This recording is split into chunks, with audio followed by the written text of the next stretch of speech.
So I would like to say hello to everybody, dear guests, dear colleagues, and dear students. We are honored to welcome you all to the final multiplier event of the STDE Strategies for Digiting in a Digital Era Erasmus Plus project. And this event is organized by Boğaziçi University STDE project team. We are extremely grateful today to all the participants of this event for accepting our call and being here this Friday morning with us. And you make the far close today. To start our program today, I'd like to invite Professor Yasemin Bayyurt, the coordinator of the Turkish STDE team, to deliver her welcoming speech entitled Emerging Needs of the 21st Century Teachers in a Digital Era. Yasemin Hocam, the floor is yours. Good morning, everyone. I would like to welcome you all to the Strategy for Teaching in the Digital Era final project conference. And it's a great pleasure to have such a great number of colleagues, interested colleagues, who are in fact with us this morning. And we would like to in fact start with explaining of what the project is about and how we got a place in this project as a partner. Actually, I would like to thank, first of all, to the project conference organization team for organizing and putting us together, and also the project coordinator, Matthew Cadden-Hayden, for his great contribution to the project, for bringing us together. And there is a kind of history to this project, which my colleague from Karamürsel will be talking about. The idea of this project started about 6 or 7 years ago, together with my colleague Deniz Çiçek from Karamürsel District Municipality of Ministry of National Education. And even at that time, it was her, in fact, predictive abilities which brought us together. It was around the time when Fatih project was first introduced to the Turkish educational context, and people were trying to find how to integrate tablets, how to integrate technology into the classrooms. So Deniz, in fact, had some problems in training teachers, in bringing these teachers the facilities that a technological classroom would in fact contribute, how it would contribute to their teaching and so on. And she's seen that teachers were not, how can I say, ready for this kind of a change at that time. And she thought, maybe we have to give them a kind of training. We have to prepare a project and develop modules and develop strategies, write a guidebook for teachers to use technology in their classrooms. So this project is not geared towards only English language teaching, an area in which I am an expert, and many of my colleagues here are English language teaching teaching experts and teacher educators and teachers. And we also have teachers from other areas of expertise as well. But this project was in fact targeting a larger group of teachers and a larger group of skills, digital skills, as early as 7 or 8 years ago.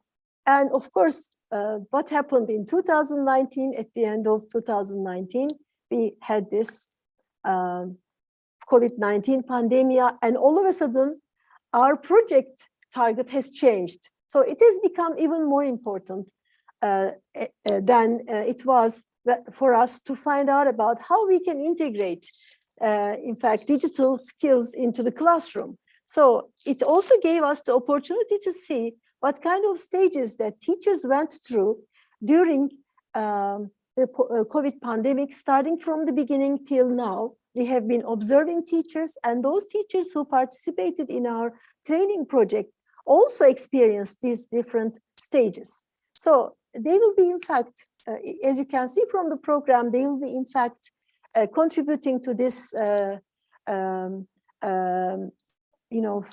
conference with through sharing their experiences. And I would also like to thank the plenary speakers who accepted to bring in their perspectives to the conference, Robert O'Dowd, Martin Dewey, and Agnes Kukulska-Hum. They are going to really bring us different perspectives of this change of times, change of approaches to teaching in any area, any field of study, and use of these digital strategies and their implementation within the changing digital era. So I would like to start now by just maybe giving you more information about the project. So if you search for the STDE project, that is the abbreviation for Strategies for Teaching in a Digital Era, you'll come across these pages on the European Union website. And then this is our team. Actually, this photograph was taken from the first and the only face-to-face meeting in Karamürsel, now about 3 years ago. And this group of people have changed throughout the time because of many reasons, like health reasons, I don't know, change of spaces, and some people dropped from the project during this the lifetime of the project. And this is the Boğaziçi University team. This is our actually core team. We have a larger team, actually, you will see at the end who they are composed of. And the project is, in fact, composed of three major outputs. And the first output involves methodology guidebook, which is, in fact, developed by Boğaziçi University as the lead organization in this output. And the second one is, and in this actually methodology guidebook, we did, in fact, include guidelines for how to implement methodology in today's 21st century classrooms. And we'll be talking more about it in the next talk. And my colleague Senem Yıldız will be talking more about it. And then the talk after that by Gizem Canpolat will be talking about the DigiComp Edu approach in education, on which she based her thesis, which she has defended 2 days ago. So I congratulate her as well. And she will be the third speaker. And in the second output, we have STDE training modules, which are based on the methodology guidebook that we have prepared. And these are online modules, which are, in fact, gearing towards digital education of teachers. And it will be, again, explained by my colleague, Michael from Atempo. Atempo is the lead organization for this output. And he'll be talking about this in detail in the afternoon. And the third outline is the development of an online platform. And this is, in fact, organized by TINC, the other partner organization in this project. And it's it will be an open education source, which will be released after the lifetime of the project, so that people can, in fact, go there and then use the tools that are presented there. And there are some other outputs here which are not really mentioned in the proposal, but that has been going on. The dissemination activities and also the evaluation of the project. These are being done by Dudley College of Technology and Karamürsel District Municipality of Ministry of National Education. So dissemination and evaluation are shared by these two groups. And then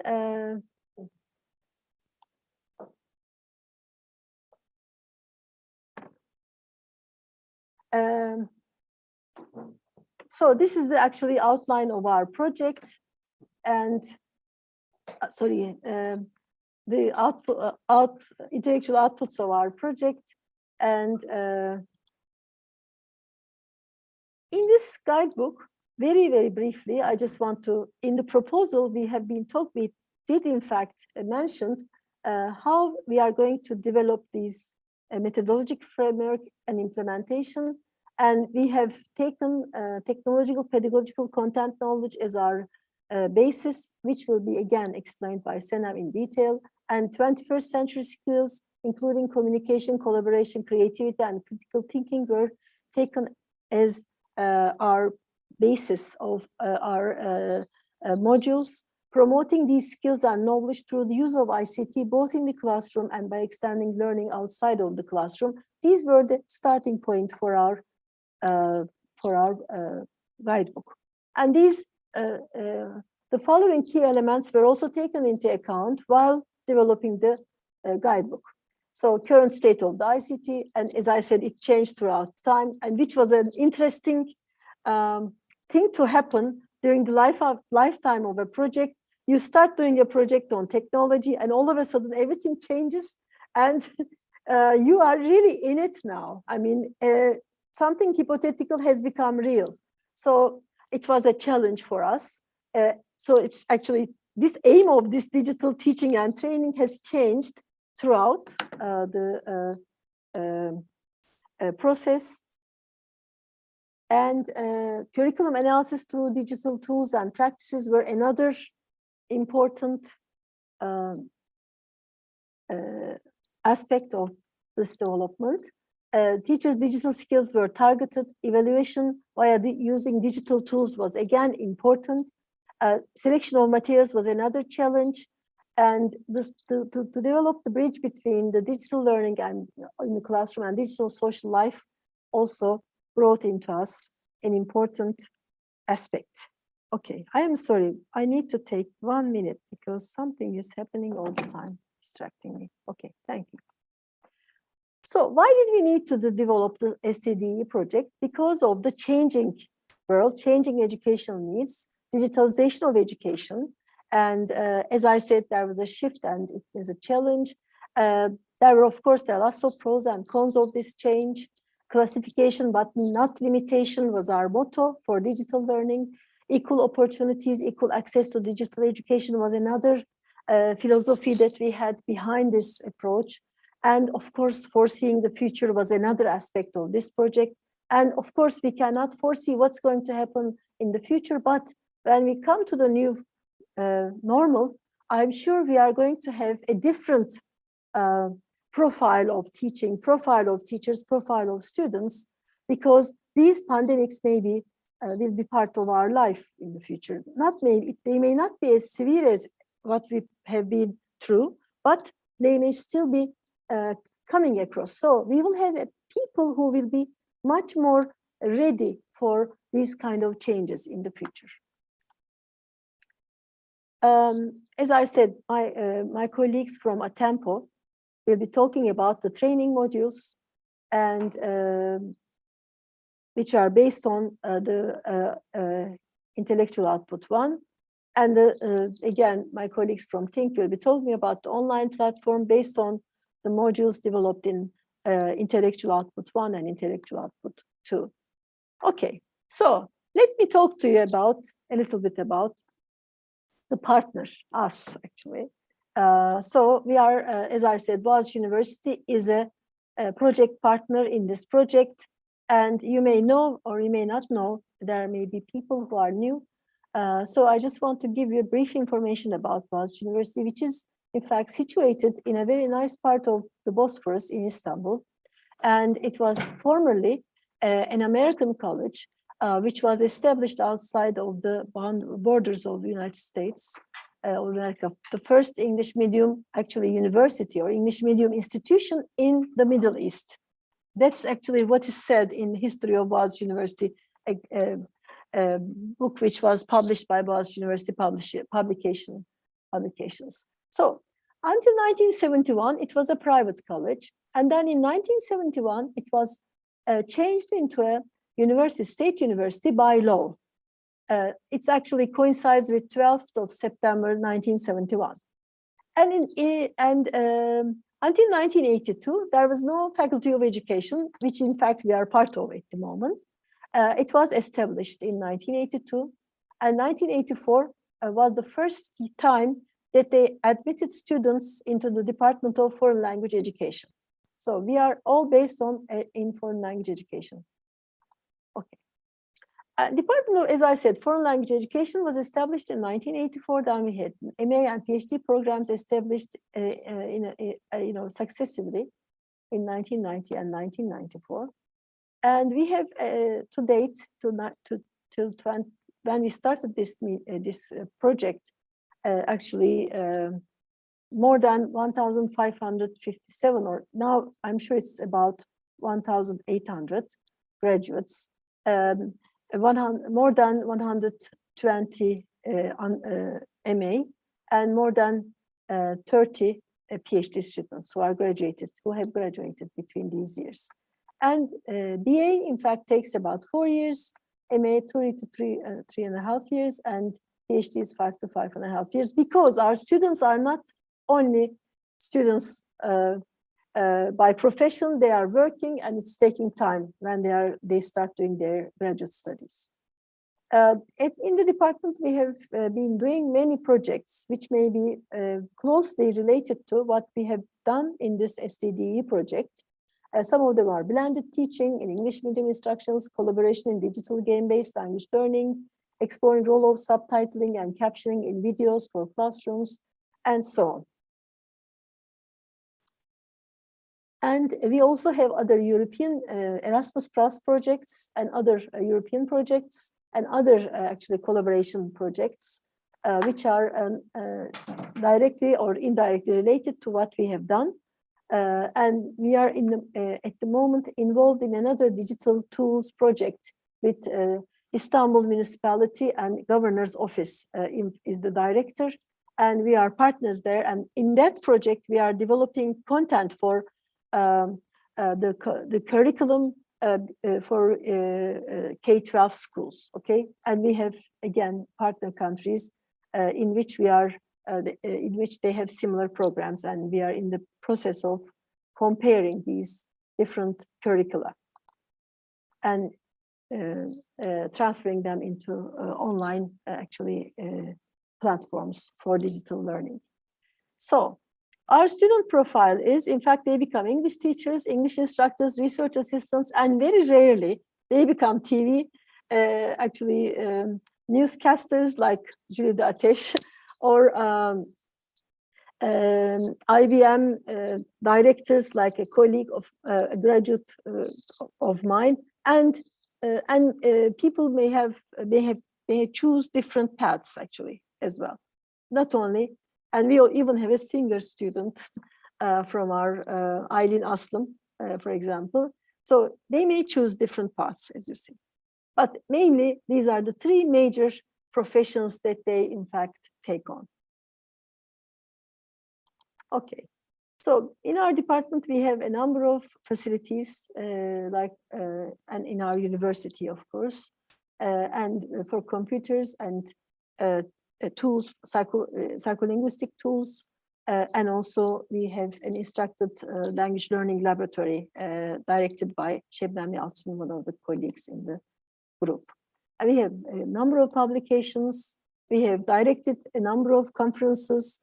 The very closest one to what we are, in fact, involved in the STDE is my very first European Union project, MLARC, Mobile Learning, for young students at risk groups, which was between 2009 and 2011. And then we also organized Mobile Learning Conference in 2013. I am the project coordinator. My colleague Senem Yıldız is one of the lead researchers and the lead researcher in the leader of the intellectual output one. And Şebnem Yalçın is again one of the researchers in the project. She has been working with us from the language learning side or instructional side of this aspect of digital learning. She's more into instructional learning than technology, but actually it's important for us to have a team of experts who complement each other in this project, and we have done it very successfully, I think. And we have a number of, as I said, support staff, research assistants. Dear Münir Özturan, who was in fact the lead, was with us between 2019 and 2021. And then we have now Sezen Bektaş and Buse Şentürk, who are with us as research assistants, graduate students who helped us throughout the project at different stages. Gizem Canbulat, who, as I said, will be talking as the third speaker, and Aybüke Filiz, and then Özge Yıldırım, and also teachers who, in fact, both our graduate students and teachers were trained for the training modules, but teachers are Jale Sarıcı and Özge Yıldırım. So I would like to thank all of them for being part of this project. Please visit our website if you want more information and social media sites. And here are our links. And if you are interested, we can provide you with those links through my colleagues. And I want to thank you for listening to me this morning. And I hope to, in fact, see you in the following sessions. Thank you. We thank Professor Bayyurt for her warm welcoming speech as usual and the comprehensive information both about the project and our beloved institution. So thank you very much, Hocam, one more time.